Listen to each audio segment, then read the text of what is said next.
Na mimba hizi za watoto wadogo zinakuwa na changamoto kwa sababu tunakuwa tunatoa 50 kwa 50. Ni ama tumpoteze mama na mtoto au tumpoteze mama mtoto aweze kusalimika. Kwa hiyo hizi ni changamoto ambazo tunakutana nazo tunapokuwa tunatoa huduma. Tunakutana na changamoto hizi za mimba za utotoni. Zina complication nyingi sana.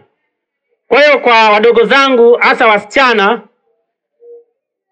hii iwe ni kama alam kwenu kwamba ukipata mimba utotoni unajiweka katika mazingira hatarishi kwa sababu hatukugarantii sana kupona. Kwa hiyo madaktari wanaweza kufanya pati yao, lakini mwisho wa siku bado hali ni mbaya. Tunapoteza watu wengi sana, tunapoteza mabinti wengi ambao walikuwa na ndoto kama dada zangu pale walivyosema kwamba nataka kuwa wahasibu. Tunapoteza wahasibu kwa sababu ya mimba hizi za utotoni. Hilo ni la kwanza. Complication hizi zinasababisha watoto ambao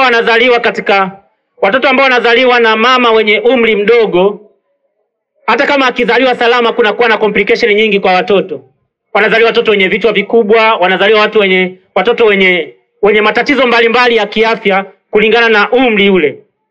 Kwa hiyo umri wa miaka 16, 15, 17 sio umri sahihi wa mtoto kupata mimba au sio umri sahihi wa binti kupata mimba. Ni umri ambao binti anatakiwa awepo shuleni. Si ndio za jamani? Kwa hiyo kuna athari kubwa sana ambazo zinatokea katika mimba za utotoni.